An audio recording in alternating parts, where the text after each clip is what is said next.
Welcome back to Pete's Workshop. You've noticed that I like doing a lot of work on cars, and you've probably also noticed I don't really have a lot of space.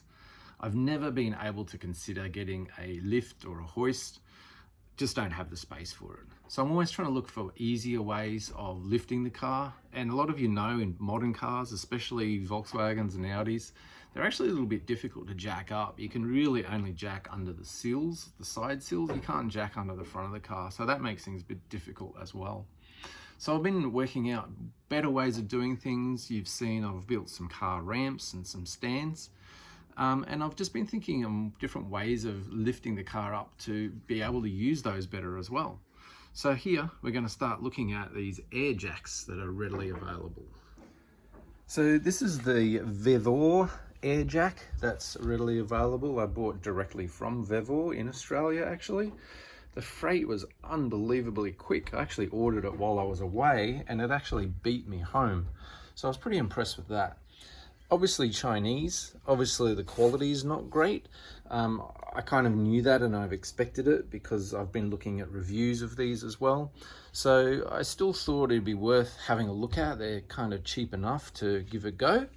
And that's what I thought I'd do.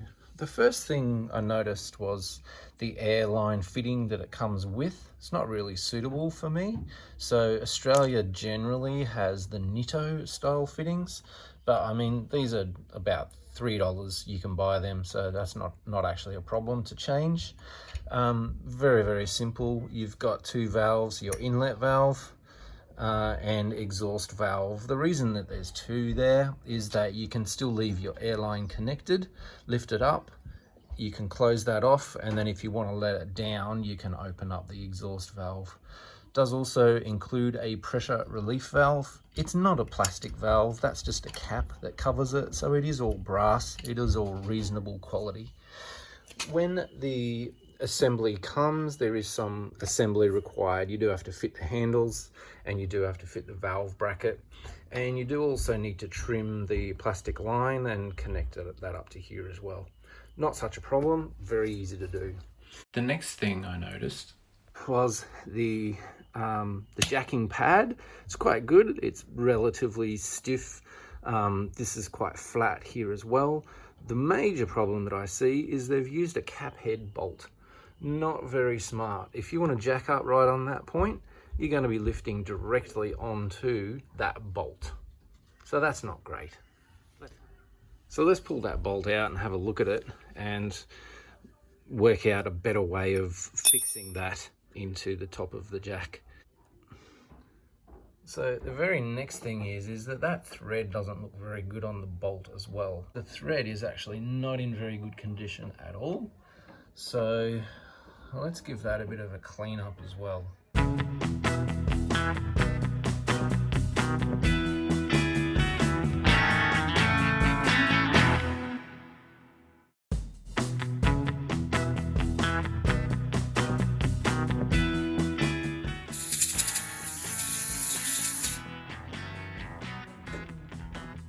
So if we actually take a look at this pad, we can see it's going to be much better suited to a countersunk style bolt. So let's cut this down to the right size, and that's going to reduce the height of this when it's fitted up to the jack and make that much more usable.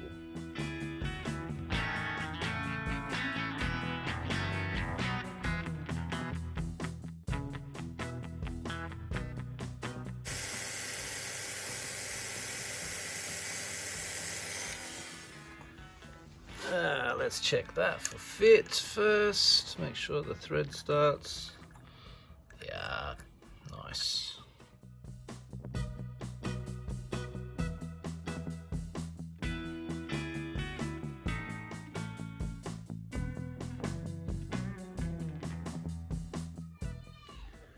So now at least the fixing is well below the rubber. So this now can actually work much better. The reason I chose this jack over the ones with the extra long arms and the wheels on them is that it's quite low. So this is a Mark 6 Golf GTI, and you can see it fits under that quite easily. I'll give you a quick demo on how well it actually works. Alright, so the jacking point is here, indicated by this little triangle. I've set that up so that it's going to come under that nicely. We're going to turn both of these valves off, so these can actually swing all the way around as well. Much easier to operate if they're on the outside. So we'll close both of those off, connect the airline. Airline's connected. Now we simply open up the valve.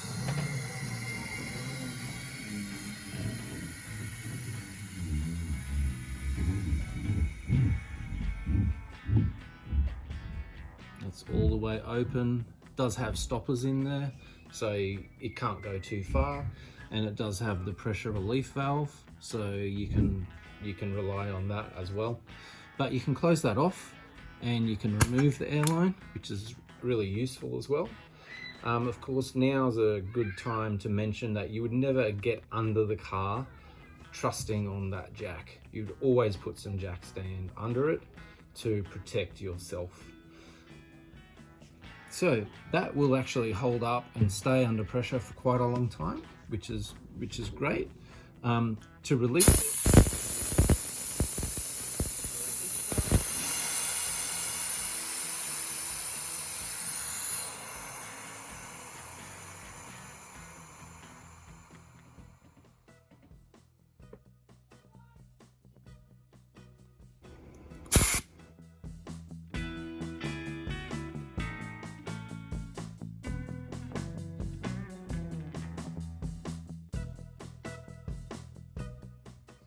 It's going to show you another view to show that it's actually lifting the whole car as well.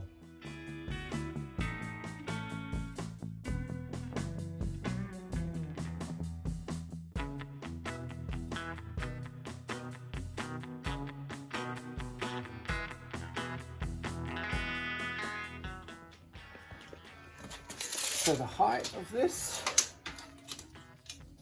fully extended, it's about I'd say 390, something like that, with it loaded.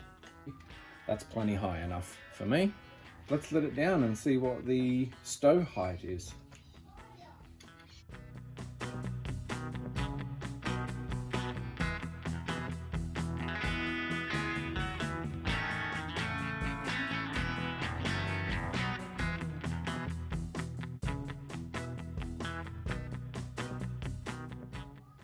So that's about 135 millimeters, which is exactly what the specification said.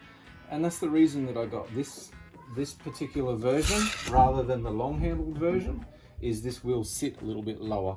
So I was hoping that I'll be able to get under some lower cars with it as well. So there we go. It works a treat.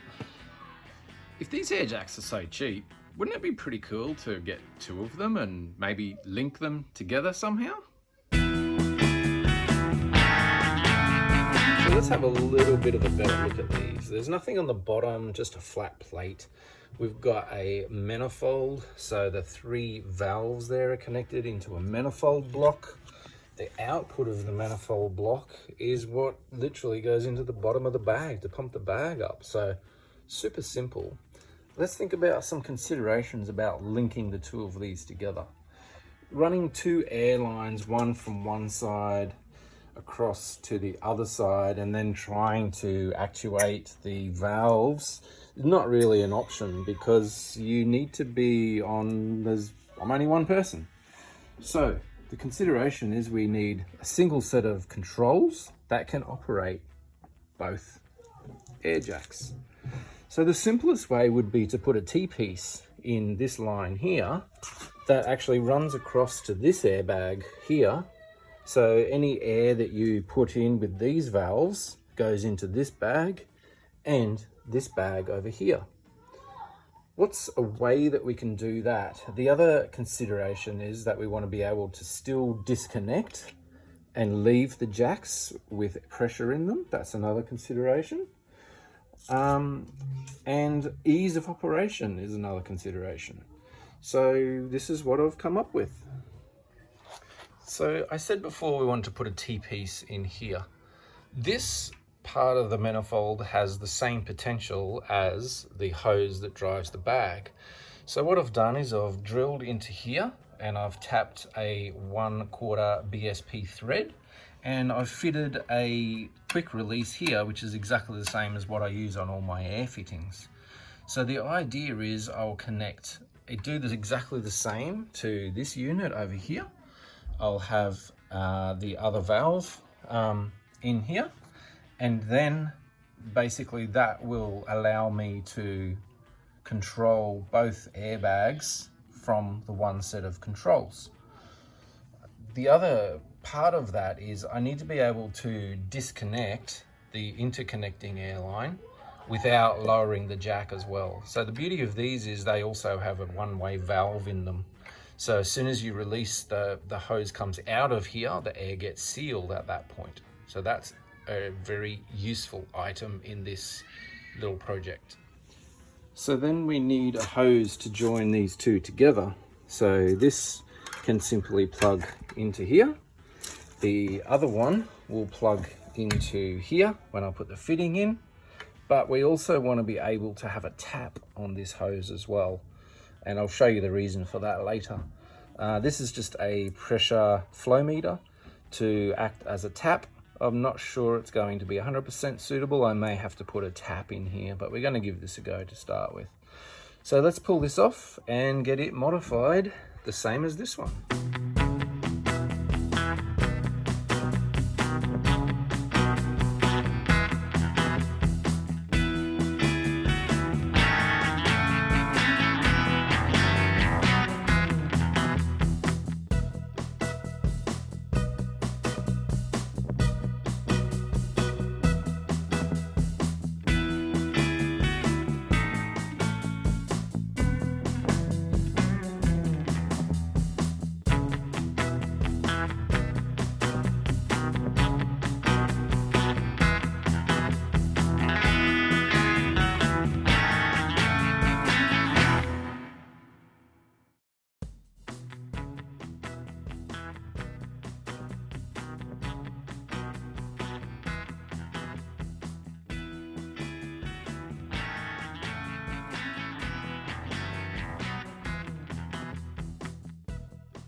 The reason I'm trying to go so deep here is because the tap that I've got is actually a tapered tap. It's not really a bottoming tap. So I need to make sure I've got enough depth to get that down so that I get some good threads on the top of it.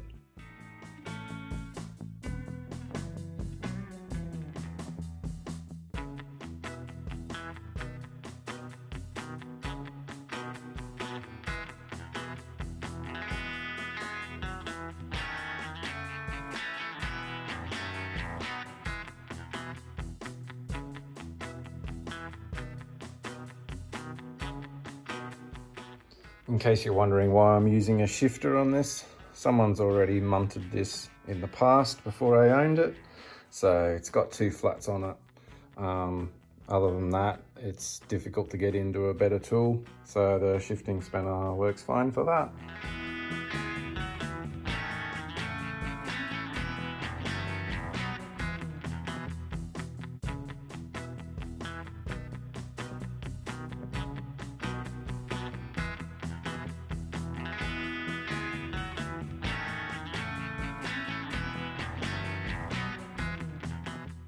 Obviously just trying to clean all this out nicely. We don't want any of the swarf to get caught in the ball valves at all.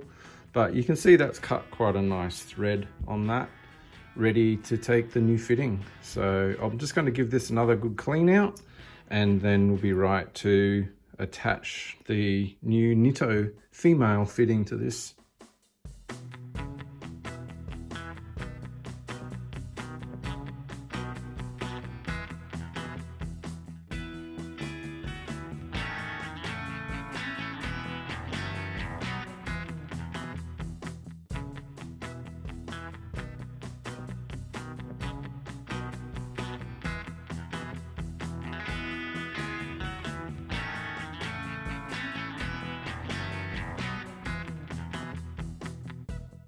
These come pretty cool how they come with thread sealing compound on them already.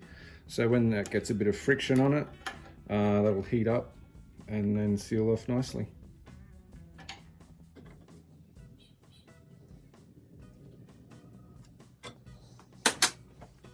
So if we now look at this, what we've done, we've got the outlet valve, which is just this manifold.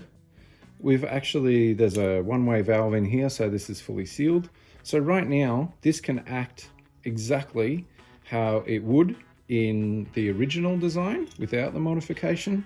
But of course, we have the ability to connect a hose onto this one. So let's go and get this back on the jack and test that functionality.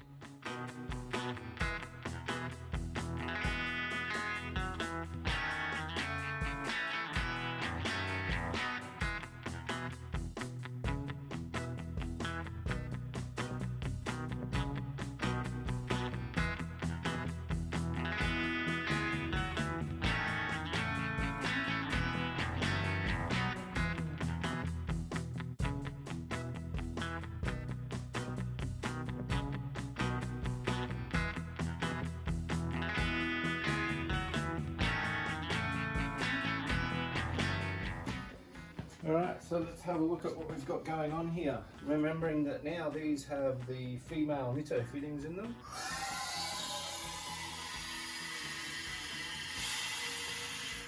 So I can pop that up, lock it off. We'll do the same on this one.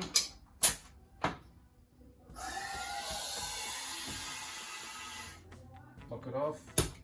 So just to show you that we haven't changed the original functionality at all, we've got two individual jacks.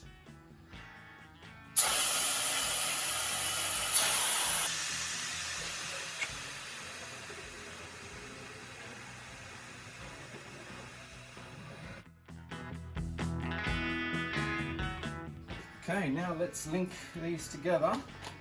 Just going to check my one-way valve here. Okay, so this is now the direction of flow. So that obviously is air passing straight through with the black line on it. So to close that off, that will be closed. Let's link these together.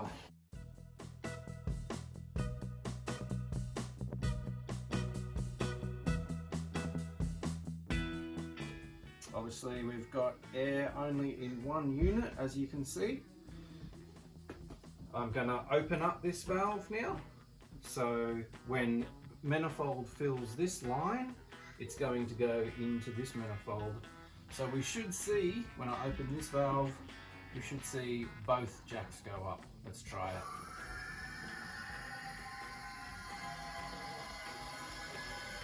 Now I'm totally aware that they're both going to go up at different rates, and depending on which one has the lighter load on it, is the one that's going to go up first. So let's pressurize that. Close that off. Again, we can still take this off if we wanted to. Then they're still got air independent. Now the other thing that I want to be able to do is disconnect this hose as well. Probably never really need to do that. However, if this hose blew out, one of these may come down, so that's what we need to be careful about.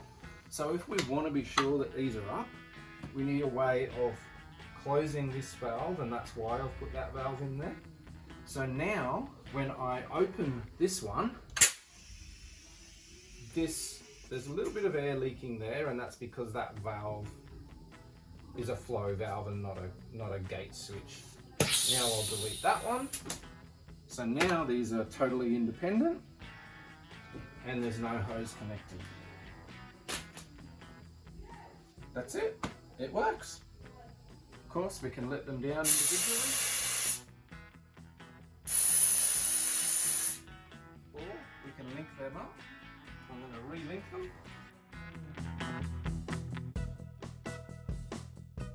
And then if we release, open the gate valve, so now they're connected. We release it, they'll both go down.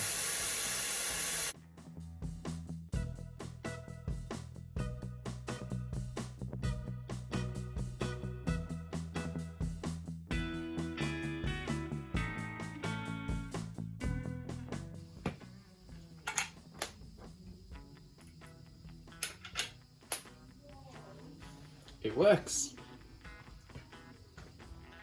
So pretty stoked about that. It works exactly as I thought it would. It works really well. So the only thing left to try now is to jack up a car with both air jacks. Let's give it a go.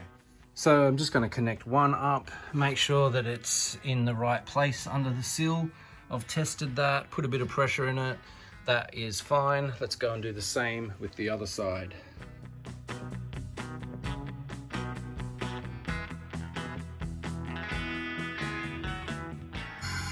Yep, that's going to be fine. We'll let that down. Disconnect.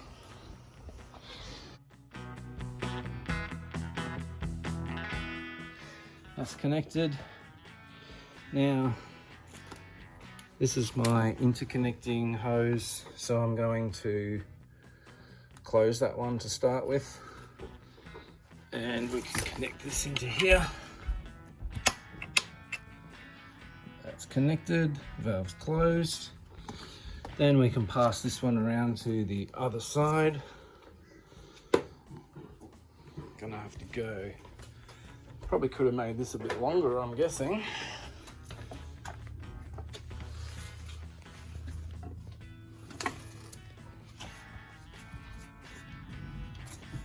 That's fine. Got this through. Okay. We've now made the interconnect. I'm going to close that valve. That one's closed as well. That jack is not up at all. So we're going to go across to this side and we'll release this one, make sure there's no air in it. Now we're going to open this valve because I'm just going to remove that on the other side of the tyre here. Okay, so now I can link these together by opening the valve. Close that one. I'll go and set this up on a tripod and we'll watch it lift. Okay, so nothing's changed from there. I'm just going to open the valve.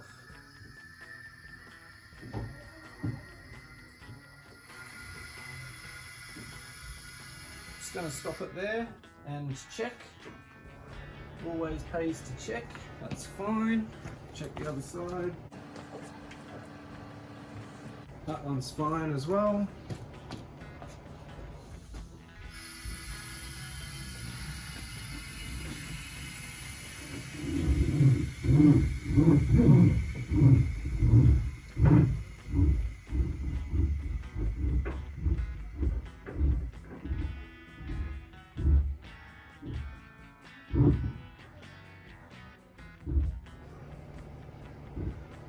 Okay, so that's my valve fully opened. Haven't disconnected, haven't done anything at this point. Okay, so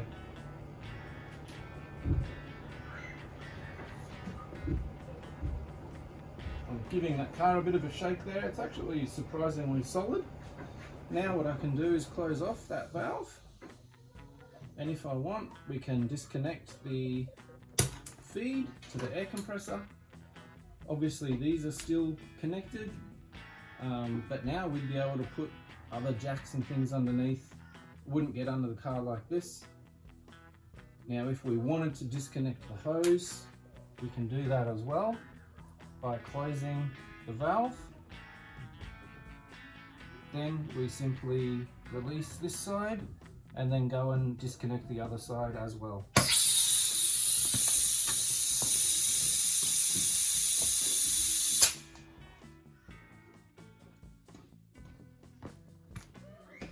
So now both sides are fully disconnected. Both jacks are independent of each other. I probably wouldn't want to let one side of the jack down on its own. So what I prefer to do is have them connected together to let them down. So I'm going to do that now. Okay, my valve is closed. I'm going to connect.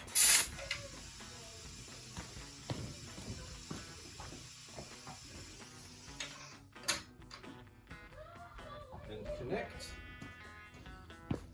Now remember, I haven't done anything at all to the valves on the other side of the car. Totally reliant on this side to control everything. But to show you how it works, I could let the car down from here. Close that off. And I'll show you that I can also let the car down from the other side.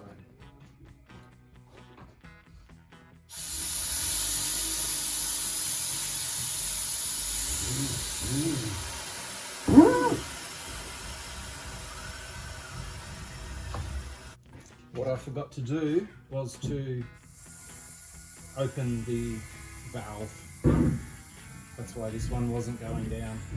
So now I can open up that valve. I can release the pressure.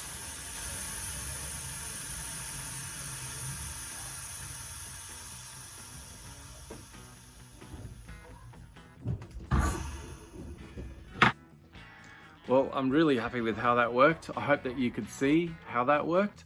The jacks can still be used independently. You can connect them together. Probably the only mod that I will do is to replace this flow valve with a tap. So let me know what you think. I think it's great. I think it works really well. I think it's safe enough, remembering that you always put a jack stand under your car, never work under a jack, whether it's a hydraulic jack, a mechanic's jack, or one of these air jacks. Always put a block of wood or a jack stand underneath your car. I'm really happy, and I hope you like this little modification. It costs around 40 bucks for the adapters, and as you saw, just a little bit of time to modify that manifold and put that female air fitting in there. I'm stoked with how it works. Thanks for watching. Well, I'm sure you'll all agree, getting new stuff in the workshop's great, but storing it somewhere is another challenge. So this is what I came up with. These are some storage shelves that I've put some casters on. So I thought I've got some room below my nuts and bolts storage, and I can just quickly mount those there. I'll show you how I did that. Nice and simple. I drilled holes here that go into the tube here, so you can't see when they're up on the wall, you can't see the screws. And then literally just put a couple of countersunk screws up there, and that just fits up there nicely.